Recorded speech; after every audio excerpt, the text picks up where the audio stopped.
اليوم كاين اثنين لا ثالث لهما، يا تتحدى اللوبي المغربي وتدخل فيه وتكسره مثل ما راه يعمل وليد صادي اليوم على كسر الاقجع وكسر الهيمنه تاعو. سي نورمال يقدر، علاش ما يقدرش؟ عنده ما عندهم علاقات، عندنا علاقات وحنا الجزائر بلد اقوى يعني من المغرب يعني حتى اقتصاديا، ومادام الدوله الجزائريه راه داعمه فيه يقدر يكسر الاقجع، واما تمشي تحت جناحه.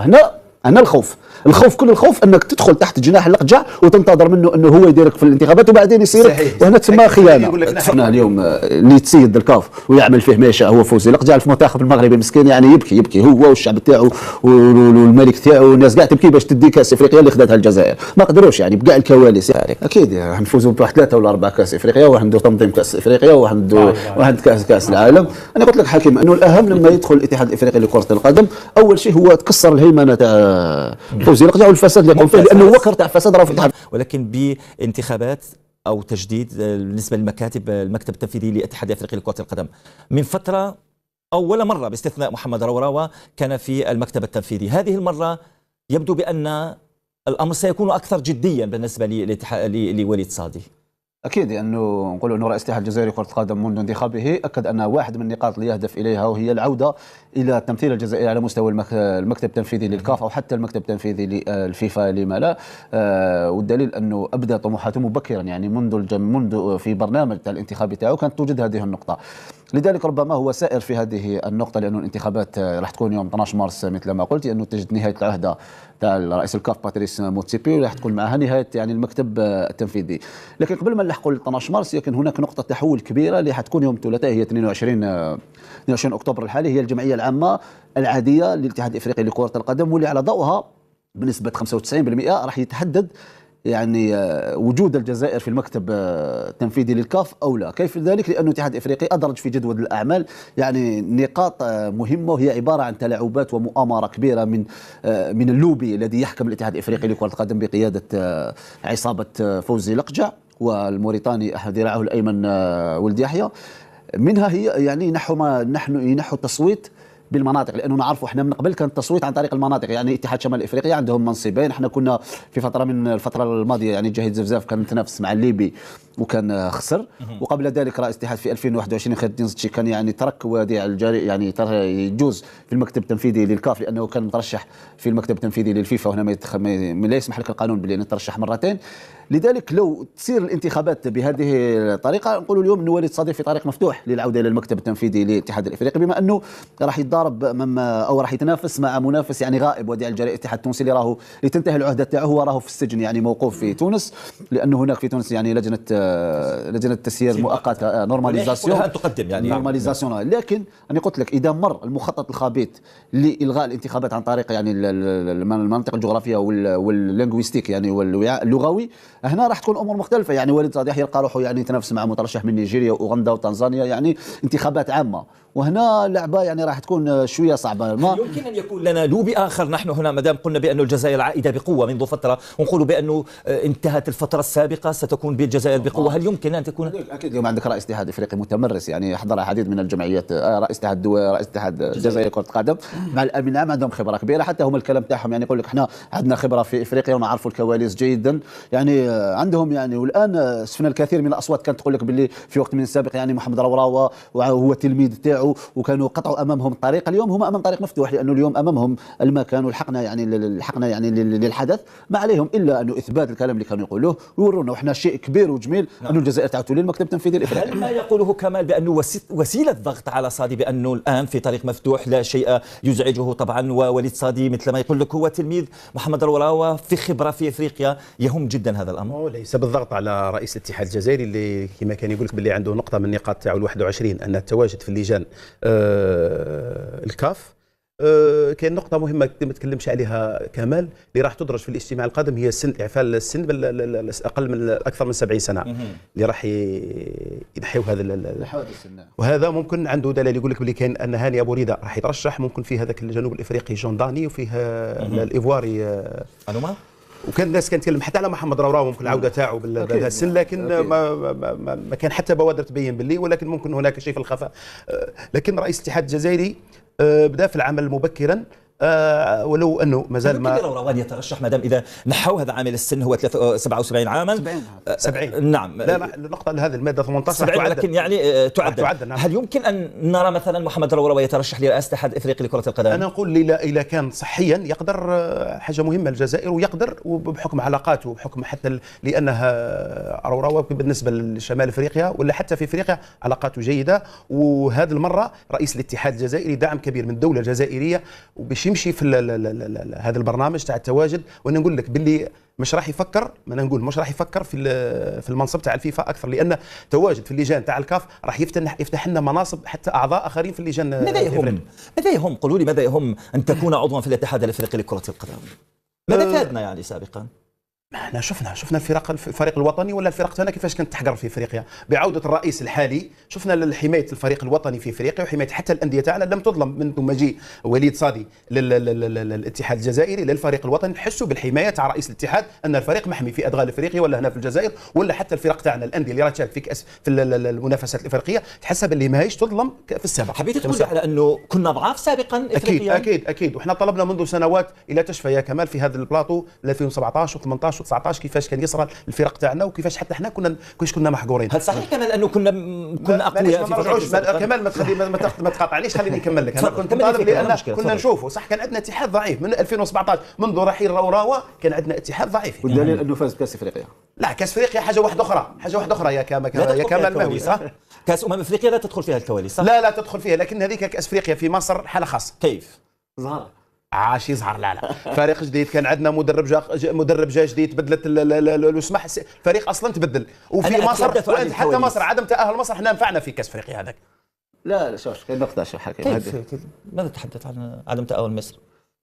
اقصاء مصر قصدي في الادوار احنا اللي عاونتنا رحنا للنهائي وعاونتنا لان مصر يعني كان منافس. تقصى مصر لما فازت الجزائر بكاس افريقيا يكون منافس قوي لنا. تفضل. يفوز بالالقاب شفناها اليوم اللي تسيد الكاف ويعمل فيه ما يشاء هو فوز زلق. جاء في المنتخب المغربي مسكين يعني يبكي هو والشعب تاعو والملك تاعو والناس كاع تبكي باش تدي كاس افريقيا اللي خداتها الجزائر. ما قدروش يعني بكاع الكواليس. يعني هنا ليس بالضروره انك تكون في الكاف انك حتقدر تحقق النتائج، وده لانه ما كناش متواجدين في الكاف وخدينا كاس افريقيا. ربما التواجد في الكاف هو راح ينفع الاشخاص اكثر منه انه المنديه والمنتخبات. ودليل لما نشوفوا تقول لي انت عاود ولينا بقوه نوعا ما مازال ما وليناش بس ما نجربوش. هو ولينا خير من اللي كنا كمان. والدليل انه يعني تعاملنا بغباء في قضيه اتحاد العاصمه ونهضه بركان، لانه على بالك باللي هي يعني اتحاد جزائري يعني تعامل بغباء كبير في هذيك القضيه. لانه انت تعرف يوم 14 اكتوبر هذا اللي فات كل الانديه اللي تلعب المنافسات الافريقيه تبعت القميص تاعها الى لجنه المسابقات على مستوى الكاف. وعندك وكاين فناتخ نافذه في الاتحاد الجزائري لكره القدم اللي هي لجنه المسابقات. يعني تقدر تشوف كاع الاقمصه وتقدم الاحتجاج يوما. ما عندناش بزاف حوالي 32 فريق تقدر تشوف الاقمصه تاعهم. حنا وقتاش فقنا لما بقات سمانه على المقابله وبعدين صرا لي صراو امر سيادي. قلت لك لو كان عندنا القوه ولو كان المباراه تلعب وحنا ماناش متواجدين في ماناش متواجدين في اللجان ماناش قوه نهضروا بنفس حتى بقليل من العلاقات تاع الرئيس الحالي. واش حبيت نقول لك ربما في التحكيم في المنتخب الوطني يعني شاهدنا المنتخب يعني مع الحكام هذول الاخرين ولينا ندو حقنا يعني ضربات الجزاء. يعني المنتخب حتى قضيه نهضه بركان اللي مازال ما فصلتش فيها. وتصور انت لو حتى الاتحاد الافريقي راه في ورطه لانه ما قدرش يعاقب اتحاد العاصمه ولا الاتحاد الجزائري. لكن ناخذوا ضربه جزاء وكان ما عندناش الحق باش ناخذوا ضربه جزاء. ضربه جزاء تديها. لا مع بالماضي في كاس افريقيا شفنا الاربيت ما يروحش للفار. لا بيناتي ما كاش بالله يا اخي دار له هكذا بغداد مدينه بصح. لا ملي جا بيتكوفيتش وفر له رئيس الاتحاد وفر له تحكيم عادل. والدليل وين يلعب يدي بيناتي هذه تحسب لرئيس الاتحاد الجزائري حمايه انه وفر له الحمايه البيتكوفيتش عكس ما كان عليه جمال بالماضي اللي كل ندوه صحفيه كان يشتكي يهاجم التحكيم ويشتكي. نعم. اليوم بيتكوفيتش مازال ما شكاش من التحكيم ولا كلش قدامه. بالنسبه للجزائر قلت لي بعد قليل نعطيك السلبيه ولكن هو ذات اللوبي علال الا يخيف ذلك الجزائر؟ شوف هذه المره بالذات يعني ما نظنش انه في مصدر خوف كما كان ما لازمش نسميه خوف. هي في النهايه صراعات كموقع، صراعات مصالح، كلش مبني على العلاقات. هذا امر معروف يعني من زمان ما تغيرش الشيء الكثير. ولكن هناك بعض البوادر اللي ممكن تكون يعني مصدر تفاؤل. اولا انت عندك يعني راك متنافس وحيد على هذا المقعد الظروف أفضل بالنسبة لصادي مقارنة بسابقيه، أم أنه فعلا ارتكبنا أخطاء ما كانت تخلينا على أنه نكونوا في الاتحاد في مكتب الاتحاد الأفريقي لكرة القدم؟ لا حكيم اكيد نقول لك، ولا احد كان يظن بلي وديع الجريرة رئيس الاتحاد التونسي راح يكون في السجن، لذلك اليوم وليد راه وحده يعني راح يتنافس مع لا شيء، يعني نقولوا شغل هذوك كلاسي طروازيام وحنا جرينا ثلاثه، راح يتنافس وحده. ما نقدرش نقولوا اليوم باللي راح يفوز في انتخابات وهو راح يترشح وحده. الانتخابات اخر انتخابات ربما كنا يعني كسبنا فيها تعمر بهلول، لانه كان 27 صوت صحيح. مقارنه يعني بمحمد روراو في 2017 اللي كان خدا يعني 7 اصوات 41 7، كانت نتيجه تاريخيه امام فوزي لقجع. ربما هذيك هي اللي ضرت فعلا تواجد الجزائري في الاتحاد الافريقي، لانه لما مشينا مع حياته بعدها الجزائر دفع الثمن. محمد روراو لما ساند عيسى حياته اللي توفى، وبعد ذلك طلع احمد بطبيعه الحال انه كان لقى بلد مشى ضد عليه، وكان يعني عمل مليح يعني روراو ضد احمد. لذلك الجزائر دفعت. راح احمد ما بعد احمد كمان احمد بعد جا موتسيبي في 2021 يعني مورا جرت انتخابات وحيده اللي هي اللي خسرها جاهد زفزاف، وحنا على بالنا كيفاش خسر جاهد زفزاف تلك الانتخابات. يعني كان هناك يعني اللوبي المغربي اليوم كان اثنين لا ثالث لهما، يا تتحدى اللوبي المغربي وتدخل فيه وتكسره مثل ما راهو يعمل وليد صادي اليوم على كسر لقجع وكسر الهيمنه تاعو. سي نورمال يقدر، علاش ما يقدرش؟ عنده مثل ما عندهم علاقات، عندنا علاقات، وحنا الجزائر بلد اقوى يعني من المغرب يعني حتى اقتصاديا، ومادام الدوله الجزائريه راه تدعم فيه يقدر يكسر لقجع، واما تمشي تحت جناحه. هنا الخوف كل الخوف انك تدخل تحت جناح لقجع وتنتظر منه انه هو يديرك في الانتخابات وبعدين يصير، وهنا تما خيانه. تفضل. خليني نقول لك باللي هل فعلا دفعنا الثمن منذ 2017 مثل لا مش 2017 كانت عندنا اتحاديه ضعيفه، ما نكذبوش على رواحنا، وشفنا بعد التي كانت ضعيفه 2017 من خير الدين زدشي لزفيزف كلهم ضعفاء. نعم كلهم ضعفاء. شفنا باللي ما عندهمش الخبره ولا الدرايه الكامله بافريقيا ولا بالشؤون تاع الكاف.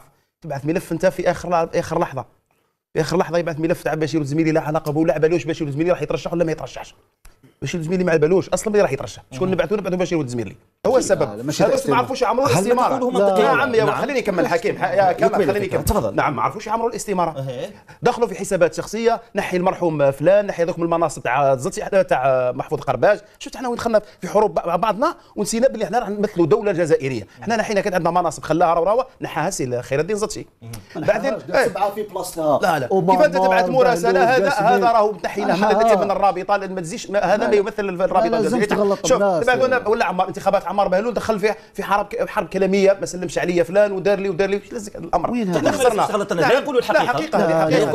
لا حقيقه هذه يا كمال. لا شفنا تدخل تاع عمار بهلول يتكلم على انه روراوه ما سلمش عليه، بسبب روراوه خسرت انا الانتخابات. روراوه ما سلمش على بهلول. لا على بهلول. هذه الانتخابات اللي داها الشلماني في 2019. هذه انتخابات بهلول قداش عنده صوت من الشلماني اللي مع الاتحاد الليبي. زيد تاع زفيزف تحكي عليها في كوبارا اللي لعبت فيها الناد تما اللي ضربوا ما خمسش معاه. يعني هذه جبدها لا في 2019 في كاس افريقيا في الانتخابات مع الشلماني عمار بهلول كان يتكلم على ما صافحش مع روراوه ما سلمش عليه روراوه وخسرنا. لا شفت احنا دخلنا في شوف الفتره هذه من 2017 يا حكيم ما نكذبوش على كنا اتحاديه ضعيفه يا حكيم. انا كنت نقول الكلام هذا في وقته. انا مانيش لا كنا ضعيف ما نقدرش كنا ضعاف اختيارات خويا هو يخدم الفوتبال المحلي المكتب التنفيذي جاو يدوكم بافريك جاو داروا لي سونتر فورماسيون اللي رميت باهو بهم الناس اليوم اللي خسرت لنا دراهم اللي راح ما قدرناش كملناهم. وراه سونتر فورماسيون تاع الطرف وراه تاع التمثال اللي ما كملش وراه تاع 5 مليون وراه تاع ويدلا اللي هضروا عليه ما راحوش حتى من بادر وش انا. وانت هديت بنا في عام عندك 4 سنوات كيفاش ناس قاعد 16 سنه سنوات يا كمال عندك 4 سنوات استنزفت يا حكيم استنزفت الاموال اللي خلتها الناس استنزفت. احنا لو درنا لو شيدنا فندق لو شيدنا فندق ب5 نجوم في دال ابراهيم لاستفاد الفريق الوطني والكره الافريقيه والاتحاد الافريقي والافريق. نعم كانت اموال. نعم سيدي موسى افضل ام فندق؟ لا سيدي الفندق وحده سيدي موسى وحده. الفندق كان سيديروا لك اموال تاعو ذهبت. اذا المشكله كانت في الفندق صح؟ والا نعم المشكله كانت في الفندق، لان هذه لي سونتر دو فورماسيون اللي بناو هذو مراكز التكوين من استفاد منهم لا الفرق ولا الفرق الوطنيه ولا النوادي المحليه ولا المنتخبات ولا لاعبي النخبه. شكون راح يستفاد بهم؟ كاين اللي شيدت وكاين اللي تحبس في النص. كاين اموال طائله يا حكيم، اموال طائله راحت استنزفت لم نستفد منها. الوحيد اللي طالب بها. تخيل معايا عزيزي المشاهد، ليل نهار الكلام في الإعلام الجزائري مش عايز يتغير. من دلوقتي بيتكلموا على البطولة الأفريقية كان 25 اللي هتكون في المملكة المغربية الشريفة. كلهم بيقولوا، تخيل معايا كده، كلهم بيقولوا إن إحنا مش هنلعب في الصحراء المغربية، ولو حظنا جه في مدينة العيون أو في أي ملعب داخل الصحراء المغربية مش هنشارك ومش هنلعب. تخيل معايا إن من دلوقتي بيلمحوا للانسحاب. ما هو ده شيء طبيعي بالنسبة لنا، بالنسبة لنا احنا ده بقى شيء طبيعي. الانسحاب عند الجزائريين هو الحل الأمثل ليهم، هو الحل الأمثل. يعني هم بيريحوا نفسهم بيروحوا منسحبين من البطولة، فدي بقت حاجة عادية بالنسبة لنا. يعني ممكن يا أمير ينسحبوا من بطولة أفريقيا القادمة 2025؟ الله أعلم، مش هقدر أقول لك أو لا، الله أعلم. ولكن اللي أنا شايفه قدام عيني والكلام الكتير اللي ليل نهار بيتقال، ممكن، ليه لأ؟ يعني هما مثلا قرعة كأس أفريقيا لما المنتخبات كلها تصعد، أو لما المنتخبات اللي هتشارك كلها تصعد، ويعملوا القرعة قبل البطولة مثلا بشهر، ويعملوا المجموعات وده هيلعب فين وده هيلعب على ملعب مين بالظبط، والصحراء مثلا أو المنتخب الجزائري يقع، نصيبه يقع في المجموعة اللي في الصحراء المغربية. ما أكيد هيكون في مجموعة في مدينة العيون الجديدة.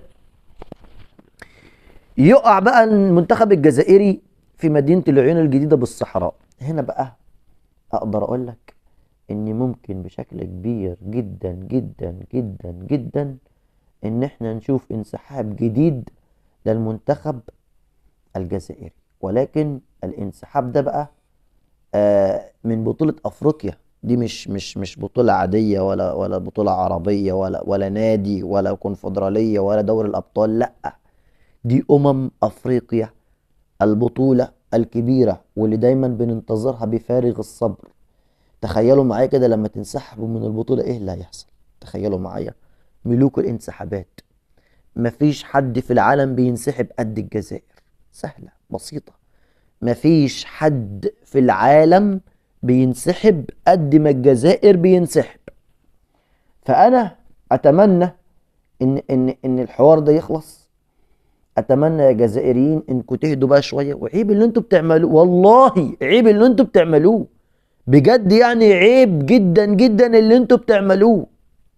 شوفوا المغاربه تقدم وتطور وانجازات، ما بيتكلموش عليكم ولا بيجيبوا سيرتكم وماشيين في وشهم، وصلوا للعالميه بسم الله ما شاء الله. منتخب عالمي ابهر العالم، ابهر الجميع بالتألق والإبداع وبتقدم المملكة المغربية الشريفة في البنية التحتية واستضافات بطولات على أعلى مستوى. بسم الله ما شاء الله.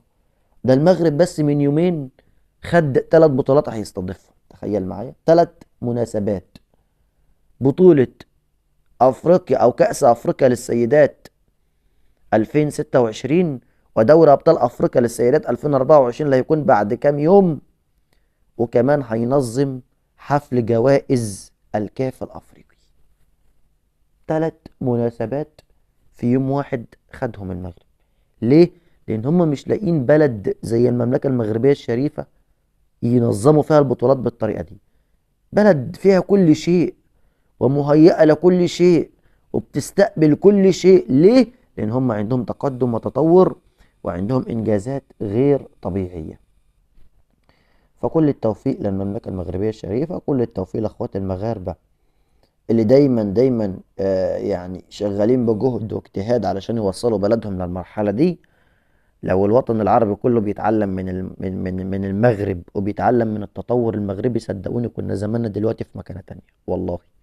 لو مصر وتونس والجزائر وليبيا والسعودية والدول الخليجية دول الشام، اقسم بالله لو في شوية تعليم بيتعلموا كده من المغرب، قسما بالله ان الدول دي كان زمانها دلوقتي في تقدم رهيب زي المملكة المغربية الشريفة. ولكن الكل للأسف كتير جدا بيحقد على المغرب، كتير جدا مش عايز يتعلم، وللأسف المغرب كل يوم في تقدم والدول العربية كل يوم في تأخر. شكرا لكم والسلام عليكم ورحمة الله وبركاته.